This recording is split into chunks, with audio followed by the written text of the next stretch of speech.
Olá, sobreviventes do Apocalipse, o Calaquete em Cena está de volta e eu não estou me referindo nem a 2012, nem mesmo a 2020. Estou falando de 1997, o ano que a Skynet dominou tudo e a humanidade quase pereceu. Comigo eu tenho aqui 3 prováveis viajantes do tempo que vão me levar nessa jornada até lá os anos 80 e 90 para a gente descobrir tudo sobre a série Exterminador do Futuro. Dennis, Welliby e Serginho. Kyle Reese. E pessoal, como é que vocês sobreviveram em 97? O mundo foi destruído pelas máquinas? Como é que vocês sobreviveram? O ano de 97 a gente sobreviveu a... acho que os péssimos filmes que tiveram, né? Que a gente já fez um programa sobre os Guilty Pleasures, né? Anaconda, Vulcano, Inferno de Dante. A gente sobreviveu a esses filmes. Eu sobrevivi assistindo Central do Brasil, cara. Torcendo pra Fernanda Montenegro em 1997. Mas aí... E como ela perdeu, era melhor o mundo ter acabado, né? Enfim. Ganhou a Gwyneth Paltrow, né? Que até hoje a gente fica pensando como foi aquilo, né?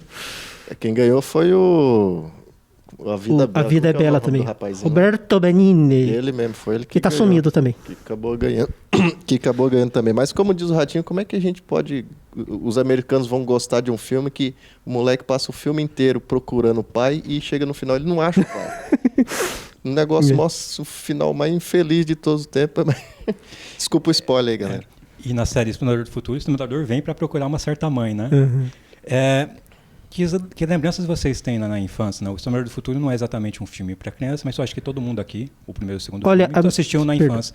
O que vocês lembram desse primeiro contato? Vocês já se tornaram fãs da série de primeira? Gostaram dos filmes de primeira? Ou era realmente muito adulto para vocês? Posso falar? Eu me lembro do cinema em casa. Na época eu conheci o Schwarzenegger, mas de outros filmes. Quando eu vi que ele era um vilão, cara, eu fiquei assim... O primeiro filme me deu um tranco, assim. Eu fiquei com medo, assim, sabe? Porque eu não... A gente tava... Eu via ele como um herói. De repente você vê o cara lá como um vilão. Eu fiquei, o que é isso? Que filme que é esse? Só depois que eu fui entender como é que funcionou. Mas eu lembro bastante do 2 também, que eu até tinha pesadelo, eu cheguei a ter pesadelo, né, com o T-1000 lá, porque o T-1000 é mimético, né, ele se transforma em outras pessoas, e tem uma cena lá que ele se transforma na mãe adotiva lá do menino lá do John Connor, né, cara, eu tinha pesadelo que minha mãe era o T-1000 disfarçado, que a mão dela ia virar uma faca, cara. Não para de latir. Ei, para de latir, porcaria de cachorro. O cachorro está latindo. Não falou pro John se livrar daquele vira-lata? John, está tarde, querido. Por favor, não me deixe preocupado. Ele pode estar lá? Querido, você está bem? Eu estou aqui. Eu estou bem. Tem certeza? Tem certeza de que está Qual bem? o nome do cachorro? Max. Aí, Janelle, o que houve com o Wolf? Tô ouvindo ele latir. Ele tá legal? Wolf está bem, querido. Ele está ótimo. Onde está? Eles já estão mortos.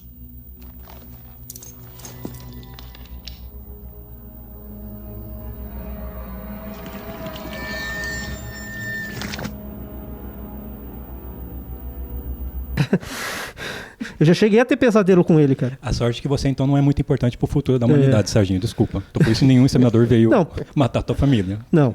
Qual foi o primeiro contato de vocês? Vocês têm alguma lembrança? Já se tornaram fãs da série? De primeira? Eu cheguei a ter o primeiro também, mas acho que o segundo realmente é uma recordação maior, até pelo vilão, né? Que se desfazia em tudo, se transformava em tudo. Falando assim do Exterminador do Futuro 1 e 2... eu lembro mais do 2 do que do 1 na minha infância. Eu acho que o primeiro filme, até por ser muito violento, eu demorei muito pra assistir, né? Era proibido de ver esse tipo de coisa. Passava no cinema em casa, pô. Mas era cortado. Demorei pra assistir. Eu assisti, acho que o segundo primeiro do que o primeiro. Eu acho que eu tenho mais lembrança do segudo também. O segundo passava mais. E eu sempre tive a impressão que dava pra assistir o segundo sem ter visto o primeiro, por mais que o primeiro também seja um ótimo filme. Vocês também têm essa... Que o segundo meio que funciona como um filme sozinho também?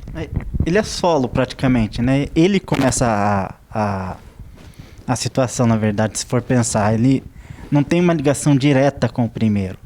Tem por causa da mãe da personagem ser mãe do criador. Mas não tem uma conexão. Se você assistir só do 2 pra frente, não vai te atrapalhar de não ter assistido o 1. Ele é um filme B. praticamente. A diferença é que o James Cameron, até porque ele tinha toda a competência, ele foi desenhista de produção dos filmes do Roger Corman, que é um cara que é especialista em filmes B. Então, James Cameron é um dos caras que mais sabia pegar um orçamento pequeno e fazer com que aparecesse um filme com grande produção. Então, ele usou toda a expertise que ele tinha para fazer um filme que foi gravado quase que no sistema de guerrilha, assim, tipo... vamos filmar naquela rua, ninguém tá vendo. Filmava lá e saía correndo. Dizem até que tinha gente lá que não era figurante, não. Era gente que tava passeando na rua e não sabia que tava sendo... Eles gravaram várias cenas sem permissão, né? Porque eles não tinham dinheiro. Só que Vamos frisar isso, Hélio. Se você, algum dia, você vê um filme brasileiro, você vê a tua cara lá, você fala, o que é isso aí? O que eu tô fazendo aí? Cadê meu royalties? Daí, por isso que tem o comparativo, né? Que o segundo filme da série, ele é o primeiro filme, mas feito com dinheiro. Isso também faz o diferencial, né? Por isso que o 2 às vezes é mais lembrado, que ele tem todas as características boas do primeiro, só que ele tem tudo que o primeiro talvez não tinha, porque o primeiro não tinha dinheiro suficiente para fazer o que o 2 fez, né? O que vocês acham disso? O 2 foi mais blockbuster, mas realmente foi por causa desse lance, né? Teve dinheiro para poder bancar. Mas é interessante, né? Mesmo sendo um blockbuster, você vê que, como eu falei, eu estava falando aqui antes de começar, né? Se você pegar do terceiro filme, né? Pra frente da saga, eu acho que tirando o Exterminador lá, a Rebelião, com o Christian Bale, que a gente vai esquecer. Isola esse filme. Você vê que tem muito alívio cômico, cara. E como eu tava falando com o Carlos, o primeiro e o segundo, eu não vou dizer que não... Eu acho que o primeiro tem muito pouco. O segundo, um pouquinho mais, mas é um riso nervoso, cara. Você não dá risada assim, nossa senhora, eu acho que assim, e ele entra nos momentos assim adequados e é pouquinho, assim. Eu acho que é, tipo assim, na cena lá do segundo filme lá que tem o T-1000 lá, ele atravessa aquela barra de ferro lá, ele prende a arma na... Você vê que dá pra você dar um risinho, né? Engraçado, ele prendeu... Não, tem os risos. Só que é muito pouco. O segurança que vê o T-1000 disfarçado dele mesmo, você tem um pouquinho. Mas, assim, mas é um riso nervoso. É riso nervoso e riso que não atrapalha a tensão da cena. O que eu acho que o equívoco que o terceiro faz, o quarto não, mas o quinto e o sexto faz muito. É muito alívio cômico. E não só muito alívio cômico, mas alívio cômico no meio de cenas de ação e de perigo, que tira toda a tensão da cena.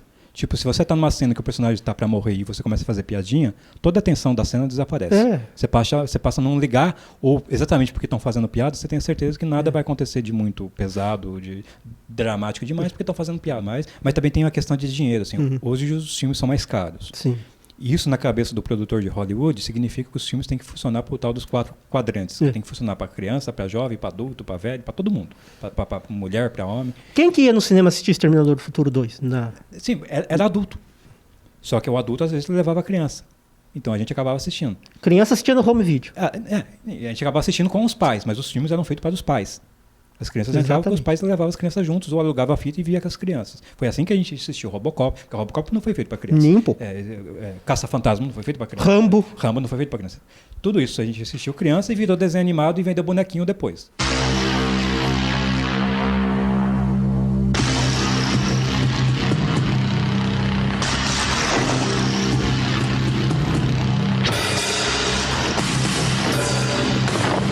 Rambo.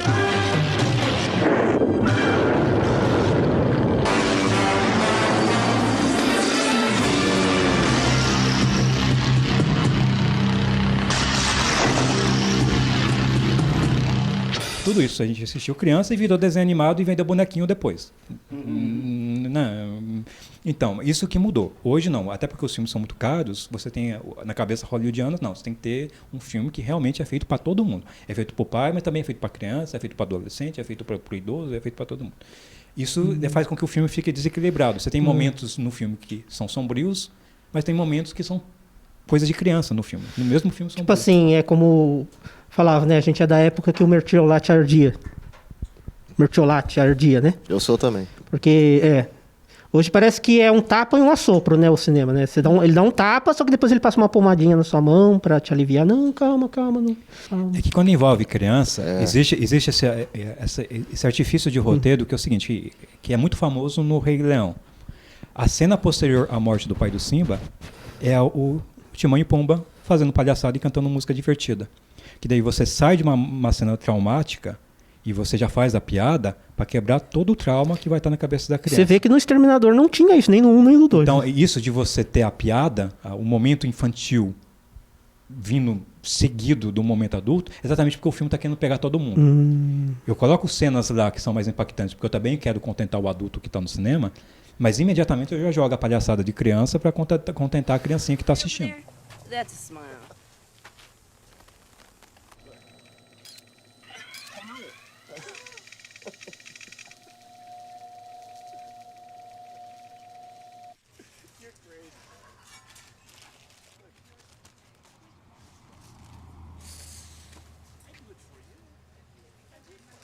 That's good.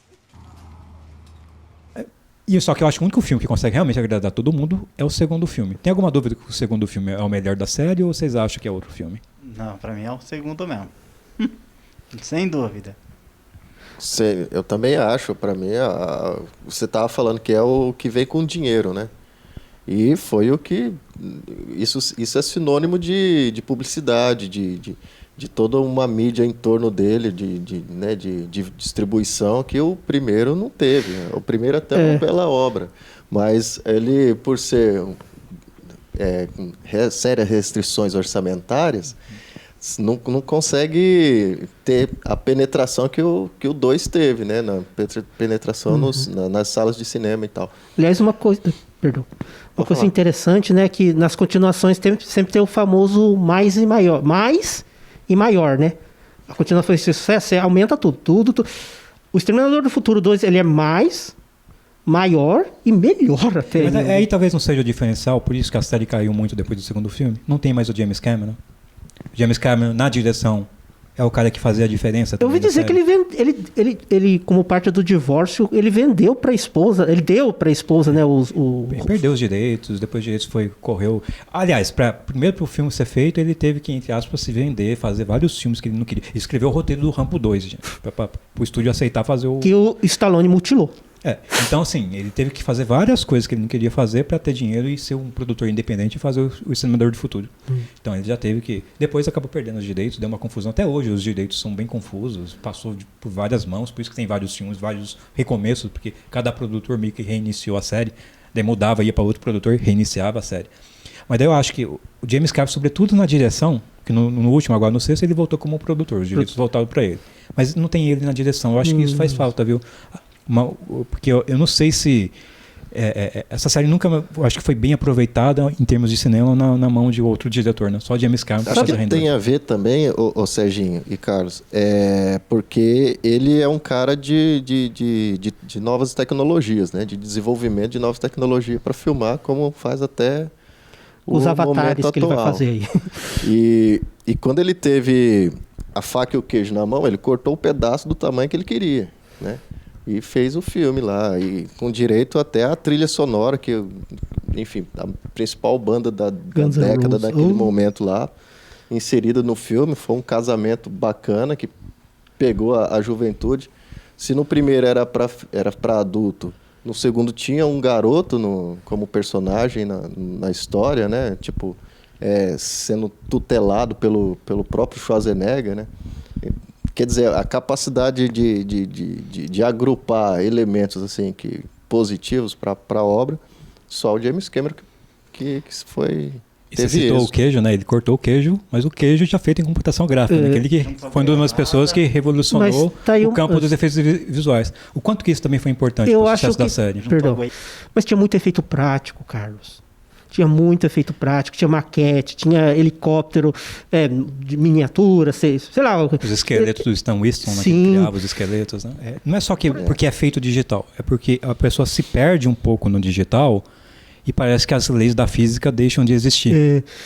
Então fica uma coisa meio cômica, sabe? Fica meio que desenho animado, que a lei da física não funciona mais, as pessoas se movem de forma meio estranha. Cara, se eles tivessem o impacto, perde impacto, não tem a gravidade no impacto. A maquete até que força isso, né? Quanto menos computação gráfica, o efeito porque é real, físico é uma coisa que acaba se repetindo também na maquete, né? As leis da física. Eu acho que o fato do primeiro e o segundo ser assim tão realista ajudava a criar toda a ambientação que deixava a gente assustado, com medo mesmo. Era super realista. Eu acho que a ideia do realismo, tanto do primeiro filme quanto do segundo, ajudava a vender a ideia do Exterminador do Futuro, de ter esse perigo que vem do futuro nos ameaçar. Eles tinham também a obrigação de fazer um terceiro, né? Como tiveram a obrigação de fazer os próximos. Né? O Exterminador do Futuro não é uma franquia que se deixa na gaveta, assim... Faturando muita grana, nenhuma franquia Fala fica aí. muito tempo na gaveta, né? Faz parte do processo. E é por isso que tem essas mudanças que a gente citou de dono da obra intelectual, que a pessoa só compra os direitos para fazer um Exterminador do Futuro, porque está interessado em fazer um Exterminador do Futuro, senão não investiria o dinheiro. Por isso que vai mudando de mão de produtor para produtor, porque cada um quer fazer o seu e tirar um pouquinho do leite dessa vaca. E falando em saga Exterminador do Futuro, é impossível não lembrar o nome do Arnold Schwarzenegger. Qual que é a importância desse ator que é tão peculiar, né, tão diferente, né, que se destacou como um ator de ação, mas com o tempo foi aprendendo realmente a atuar e se tornou Eu não diria que ele algumas foi figuras aprendendo a icônicas atuar. do Conan até o T-800, né, gente? O que você acha aí? Eu acho assim que quando ele tem um bom diretor na mão, ele faz milagres. O diretor consegue tirar boas coisas dele. Você pega, por exemplo, outro filme dele que eu particularmente gosto muito, que é O Vingador do Futuro. É dirigido pelo Paul Verhoeven, né, do Robocop. Mesmo o True Lies, do mesmo True Lies também. James Ele- Cameron, mesmo o James Cameron também rendendo muito bem, né? Também deu muito certo. Ele, com um bom diretor, ele É funciona. porque ele não tem um porte de uma pessoa normal, comum, dentro de uma realidade, Não, né? não. Ele é fora da realidade. Mr. Universo dos anos 80, gente. Algumas vezes.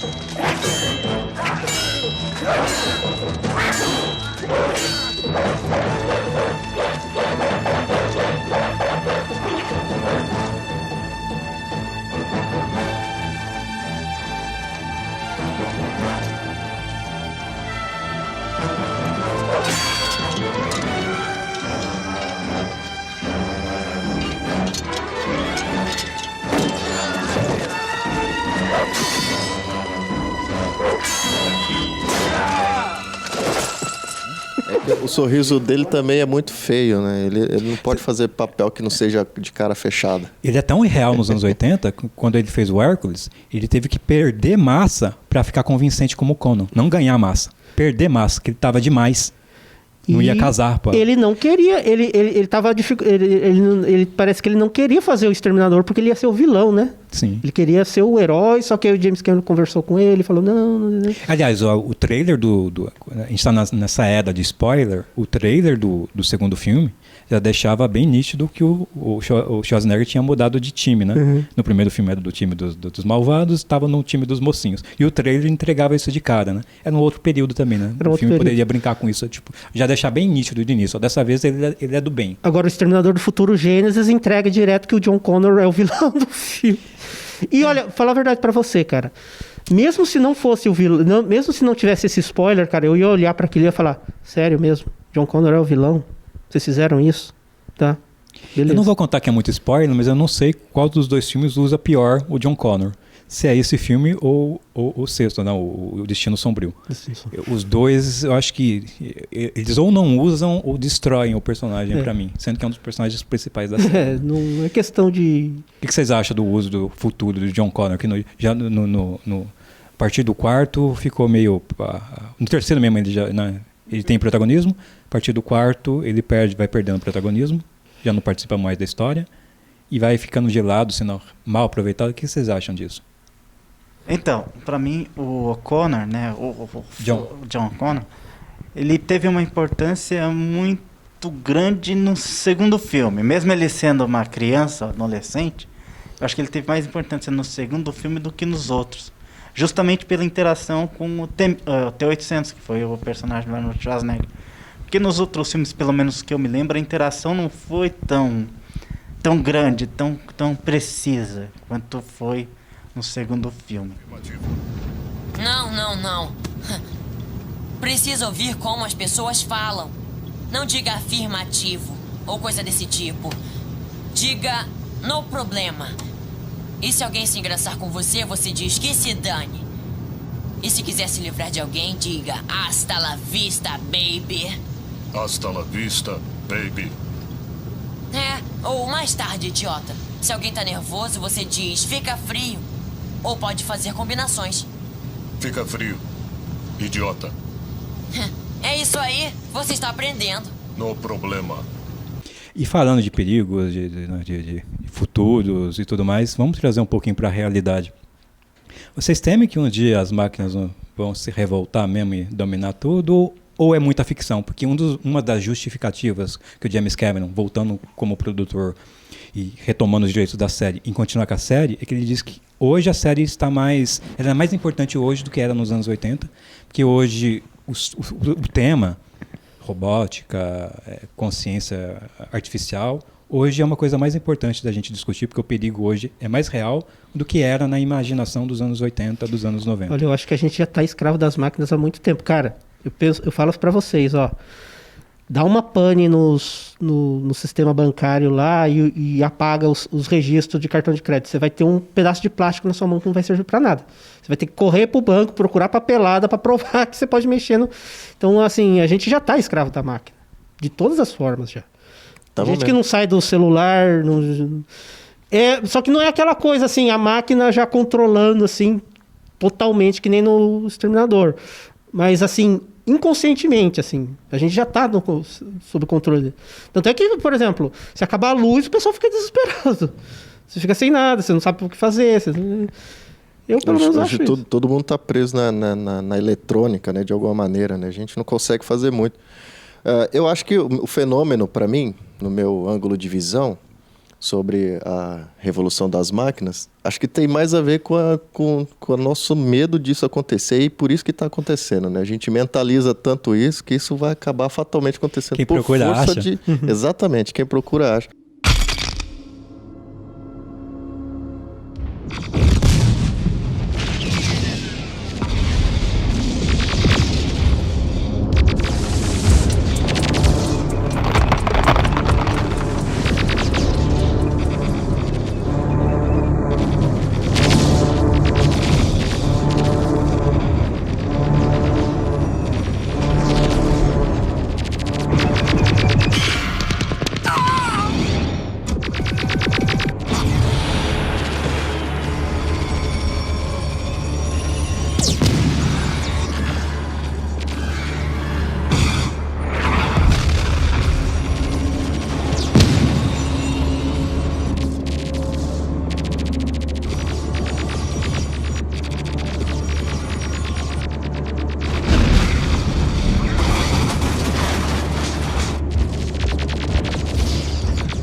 Assim, o James Cameron fazendo um filme de alerta, olha, daqui a pouco você vai ter uma constelação de satélites ali, controlada por um computador central que vai dominar a Terra. Fica esperto.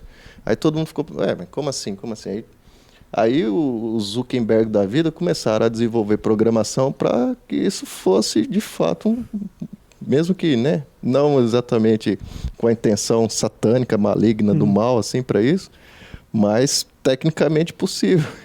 E hoje, né, os caras soltam drone desse jeito. Você sabe que um dia o pessoal, né, das teorias da conspiração da vida diz que o que temos mais perto de se tornar uma consciência, né, um pensamento binário robótico se tornar uma consciência, é o computador do Google.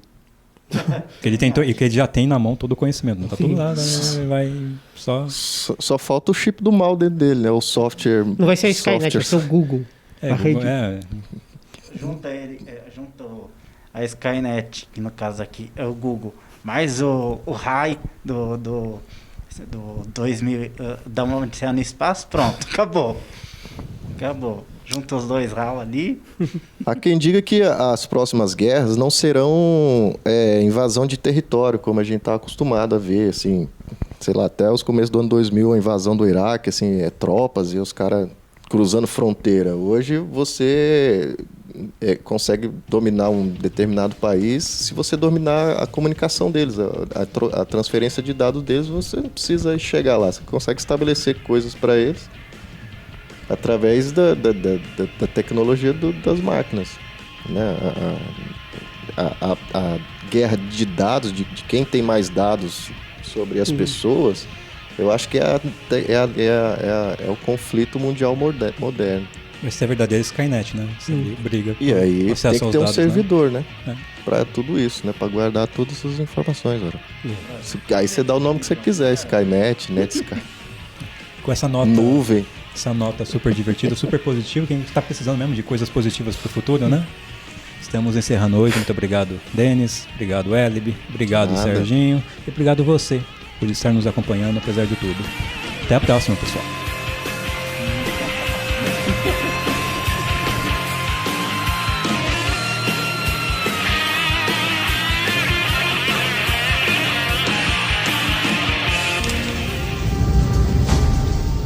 Hasta la vista,